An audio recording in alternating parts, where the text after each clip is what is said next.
Fala aí pessoal, tudo bem com vocês? Bom, o vídeo de hoje é um vídeo que eu estava devendo há bastante tempo já, para falar a verdade para vocês. É um vídeo sobre os pontos positivos e os pontos negativos que eu acho do Peugeot 208 GT. Beleza? Eu vou traçar todos esses 5 pontos, tanto os positivos quanto os negativos, e no final também eu vou dar minha opinião. Pô, recomendo o carro ou não recomendo? Beleza?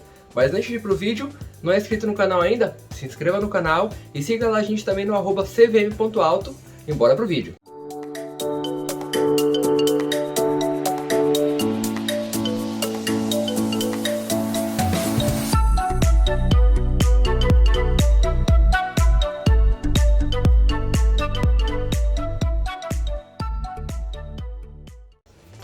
Bom galera, começando pelos pontos negativos então.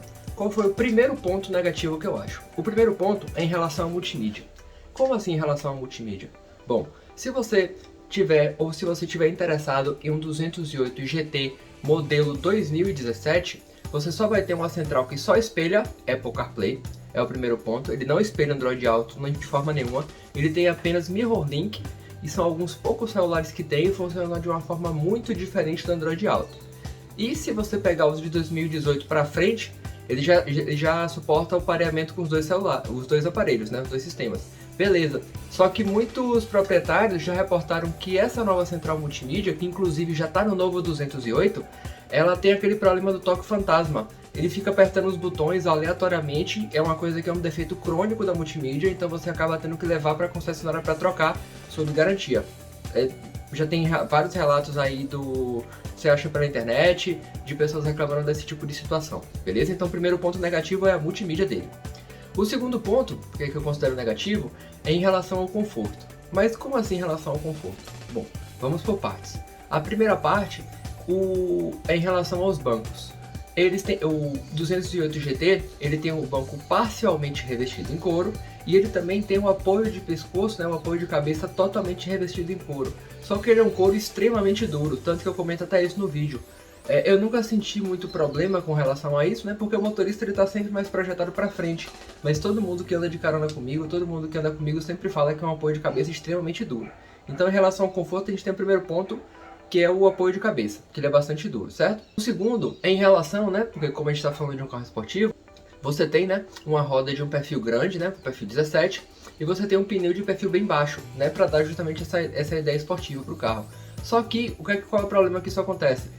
Você acaba sentindo uma certa dureza na hora de você andar para os lugares, principalmente aqui, né, no Brasil, que a gente tem um asfalto maravilhoso na maior parte do Brasil.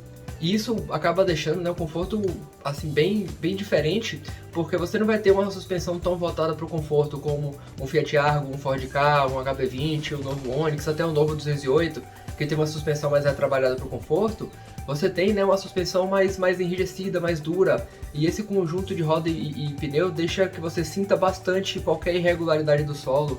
Se você passar pelo quebra-mola com uma velocidade assim só um pouquinho acima do normal, você já vai sentir também. Esse é o segundo ponto dentro do conforto. E o terceiro, em particular, é a questão do apoio de braço.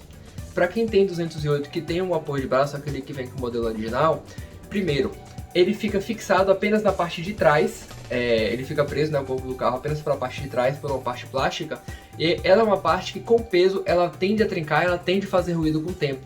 E além disso, ela deixa, como ela é uma peça mais prolongada, ela fica muito próxima à alavanca do freio de mão. Então é muito comum, alguns donos de 208, eles têm que levantar o apoio de braço para poder puxar e levantar o freio de mão, porque ele fica numa posição até de certa forma incômoda, beleza? Então o segundo ponto é em relação ao conforto. Bom, o terceiro ponto negativo é em relação ao espaço interno. Para quem anda na frente do carro, na posição do motorista do carona, você só vai ter problema se você for uma pessoa muito alta. Eu sou uma pessoa baixa, eu tenho um pouco mais de 1,70 m, então pra mim isso não é um problema. Mas pessoas mais altas, com 1,80 m, 1,80 m e pouco, até 1,90 m, vão chegar muito próximos do teto do carro, porque o teto do carro ele é realmente baixo. E atrás é um carro que também não tem muito espaço. Para você ter ideia, de entre eixos ele tem 2,54, que é uma medida assim consideravelmente pequena, mesmo que a gente comparar com os outros hatches da categoria.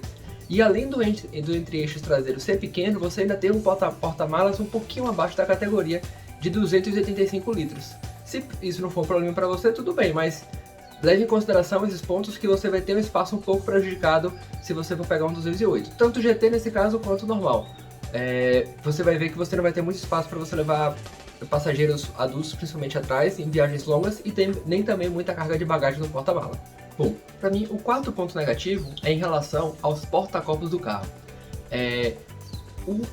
Como o 208 ele tem um console central muito pequeno, ele tem apenas 2 porta-copos que ficam logo na frente, logo embaixo do ar-condicionado, né, da chave seletora do ar-condicionado. Então muitas vezes você acaba utilizando aquela região como porta-objetos para colocar carteira, celular, alguma outra coisa, e fica justamente em cima do porta-copos. Então, por exemplo, se você vai em algum lugar que tem drive-thru, alguma coisa, que você sai com aqueles copos, né, de refrigerante ou de suco, você só tem aqueles 2 únicos lugares para poder colocar seu porta-copos, para deixar, digamos, né, a sua bebida em segurança.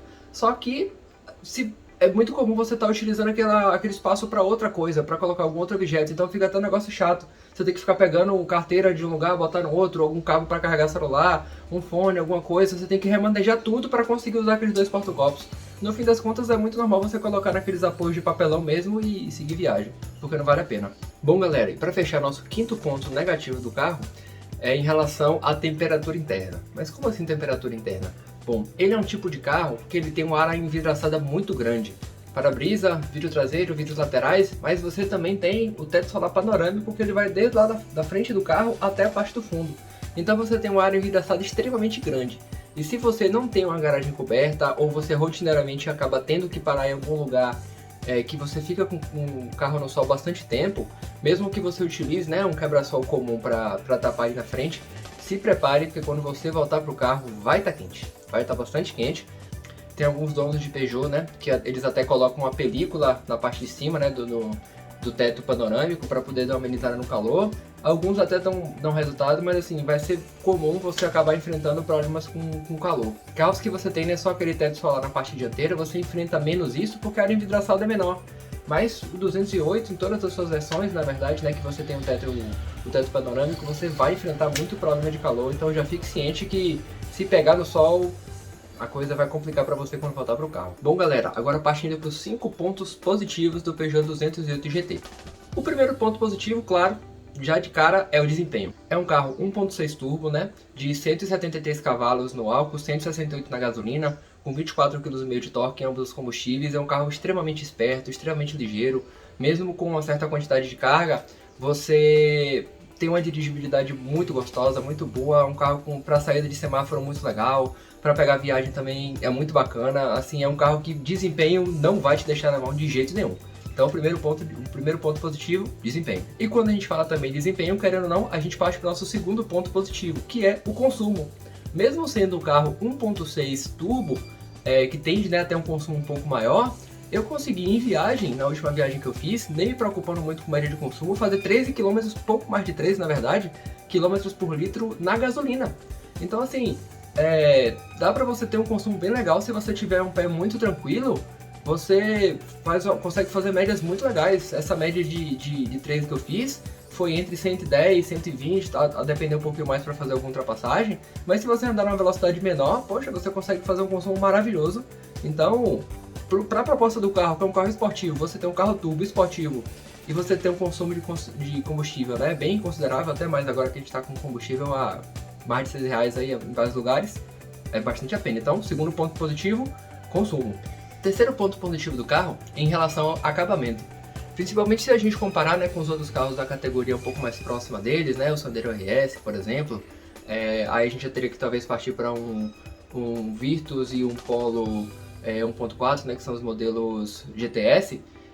O 208 GT, você já tem, por exemplo, aquela primeira parte do painel, né, que se liga ali à multimídia em plástico emborrachado, né, que a gente chama de soft touch. Ele tem um designzinho legal, você tem um volante forrado em couro também bastante macio. Os bancos também são bem legais, assim, eles são parcialmente revestidos em couro, então você tem um conforto legal. Os bancos traseiros também é a mesma coisa, então você tem um acabamento assim acima da média. Você tem encosto de braço, né, forrado em couro, então assim você tem um acabamento assim realmente em cima da média. Hoje o que a gente tem muito carro é simplesmente de plástico puro do chão até o teto. E é por isso mesmo, fora que a gente já vê muito carro também com muita falha de acabamento, corte mal feito, né, peça mal projetada, umas rebarbas de plástico. Então você já vê que é um diferencial logo do carro, um acabamento assim uma qualidade diferente do demais. Nosso quarto ponto positivo do carro é em relação à estabilidade. Bom, se do mesmo jeito que o conjunto de suspensão, né, junto com rodas e pneus, deixam um perfil bem baixo, que pode acabar prejudicando o conforto, ao mesmo tempo você vai ter um carro extremamente no chão, responde extremamente bem na direção, você tem uma direção elétrica progressiva também que ajuda muito, você não se sente desconfortável em curvas, mesmo que você tiver que entrar em alguma curva com uma velocidade um pouquinho maior. Então, poxa, você tem um carro assim na sua mão, você sente qualquer reação do carro, qualquer toque leve que você dá na direção ali, você já sente o carro, como ele está se comportando.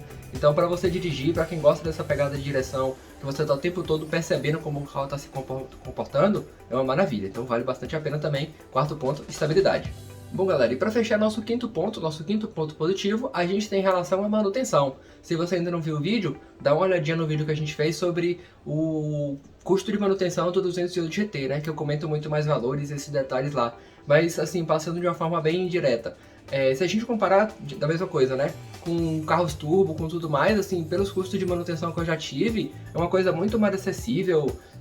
Para você fazer troca de peças e tudo mais. Se você acompanha, você pode acompanhar até em outros canais de mecânica no próprio YouTube, que você tem muitas vezes esses motores TSI, né, que já tem alguns abrindo bico, com válvula termostática, com bomba de alta, com bico, com aquilo tudo. Então, o THP, se você faz aquele cuidado tranquilo, você não precisa se preocupar tão cedo com nenhum tipo de manutenção, e ainda assim as manutenções que você vai ter que fazer, pelo menos algumas delas, você vai achar um preço bem acessível, então vale bastante a pena. Você não vai precisar se preocupar com custos de manutenção astronômicos, com pinças de freio, pastilha de freio, de preços absurdos e coisas do tipo. Então, quinto ponto positivo, baixo custo de manutenção. Bom, e para fechar o vídeo, né, vale aquela pergunta. Tá, 5 pontos positivos e 5 pontos negativos. Mas você recomenda o carro como dono do carro? Galera, eu super recomendo. Não me arrependo em nada da compra, de forma nenhuma. É um carro extremamente divertido, extremamente esperto. Eu não tenho vontade de... Acho que eu matei minha vontade de querer pegar um carro diferente e sentir uma sensação diferente dirigindo. Então, eu recomendo extremamente. Lembrando que a proposta do carro é ser um carro esportivo, é ser um carro hatch que você tem dimensões reduzidas, você tem espaço interno reduzido. Então, se isso atende o seu perfil, se você não é uma pessoa que leva muita bagagem, se você é uma pessoa que anda com poucas pessoas no banco de trás, por causa do espaço, eu super recomendo. Se você está atrás de um carro turbo, vai com fé que acho que você vai fazer uma compra boa e vai ser só alegria. Tranquilo? Então é isso, galera. Obrigado por todo mundo que assistiu e até o próximo vídeo.